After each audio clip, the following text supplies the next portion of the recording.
What's wrong with Auston Matthews? This is the question that has dominated hockey discourse in Toronto and all over Canada for the better part of a year now, as everybody tries to figure out what has been ailing Toronto's captain and once golden son amid what some analysts say is a marked decline since his apex as Hart Trophy winner back in 2021-22. And after doing some research into the topic, it might surprise you to find out that there's really nothing wrong with Auston Matthews. And I know that sounds ridiculous, but I'm going to do a deep dive into why everybody thinks Auston Matthews is declining and why it's kind of not true. But let's start with the fact that Auston Matthews just 5 years ago was the best player in the NHL. By that I mean he won the Hart Trophy for MVP back in 2021-22. And over his career, he's added a Calder Trophy and 3 Rocket Richards to his impressive trophy case. On top of those award wins, he's also been a finalist for the Hart another time, a finalist for the Lady Byng 3 times, and a Selke finalist back in 23-24. And in this new generation of superstars, he has been the most prolific goal scorer in the NHL, topping 60 goals in 2 seasons and 69 goals, nice, in 2023-24, one of the highest marks we've seen in the modern NHL. And yet this year, it's been somewhat of a different tale. Through 27 games this year, Auston has 14 goals and 23 points.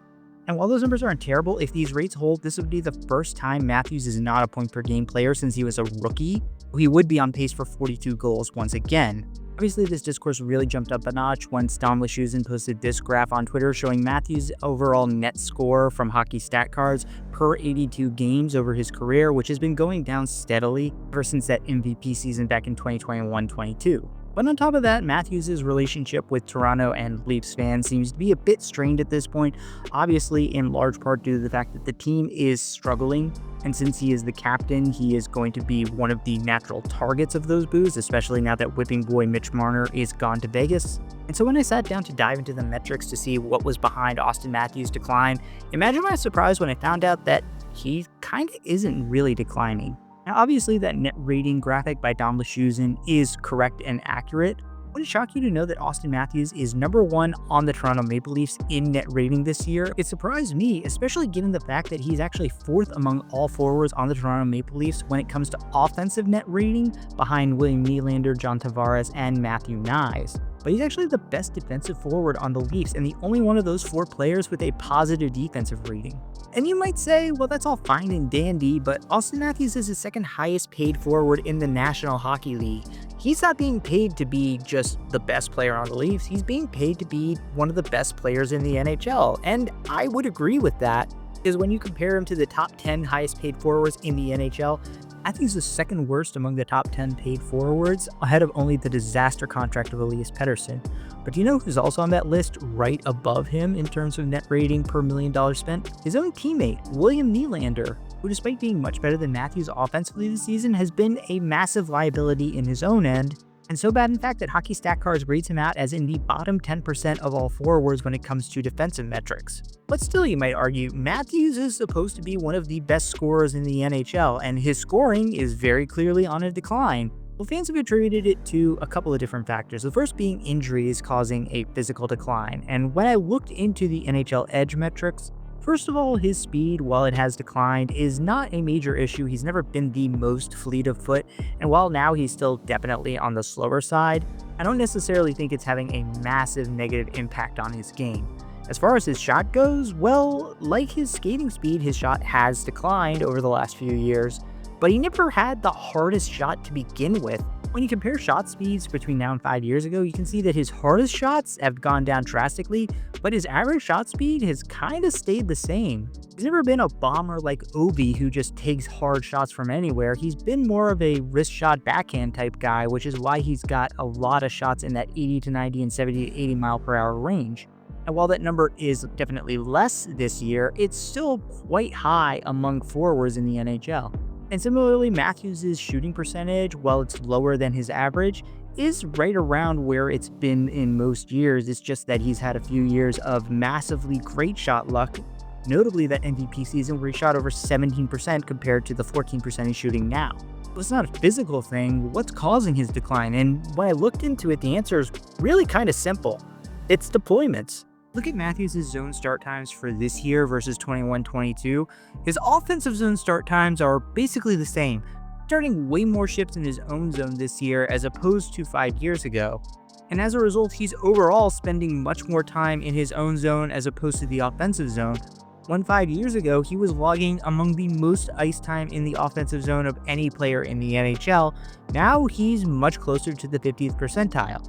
That seems kind of strange considering Toronto doesn't start their other dynamic offensive playmakers in the defensive zone nearly as much as they do with Matthews, and their overall zone times basically reflect that. Now, that's not only a function of Matthews being their best defensive forward, it's also a function of the fact that all those other great offensive playmakers are net negatives defensively this year.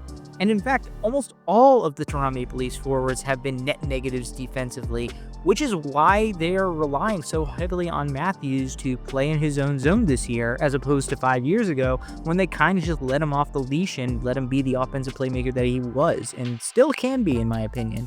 To me, that's the biggest crux of this problem that nobody's talking about. Matthews may be declining, but the rest of the team is declining along with him, and he's now being put in a position to carry that slack. Part of this, in my opinion, is due to Coach Craig Berube's system not being a good bet with Toronto's personnel. Part of it is the fact that they have done a truly terrible job in filling out the depth around those core 4 players. And the biggest part that nobody wants to talk about is that they lost Mitch Marner over the offseason and did not do anything to adequately replace him. Marner was an incredible playmaker and point producer and driver of offensive play, and their solution to replace him was basically, well, we hope Matthew Knies will continue to develop and take over those responsibilities. And to his credit, Matthew Knies is continuing to get better, but he's not Mitch Marner, and they don't have a Mitch Marner even in the aggregate on this team right now. The result is that there's more pressure being put on the rest of the forward core, and Matthews, as the best defensive center on this team, is forced to pick up a lot of that slack, and in my opinion, is hurting his offensive game. Now, none of that is to excuse Auston Matthews' performance, because he has, quite frankly, been worse than he has been in the past. But I don't think it's a matter of Matthews' decline is causing the Leafs to fall off. I think it's more symbiotic and maybe even a bit more on the fault of the Leafs team around him and the coaching staff in not putting him in positions to be that dynamic offensive playmaker. The point of this video is not to say, oh, Auston Matthews is fine, everybody else around him sucks. It's to say that Auston Matthews, in my opinion, still can be that dynamic offensive playmaker in the right system with the right support around him. That is and always has been the case for superstars not named Connor McDavid, or just absolute aliens. And I know you thought that Auston Matthews might have been in that class, but it's time to accept that he just wasn't. He was a product of having great support around him in a system that fit his skill set. Right now, those skills just aren't being used properly.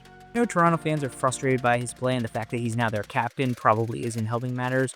But you don't want to drive away your best player and one of the best young players in the game just because he's having a rough patch. Matthews, injuries or not, still is one of the best dynamic young players in the NHL if you build a team around him to help accentuate his best qualities.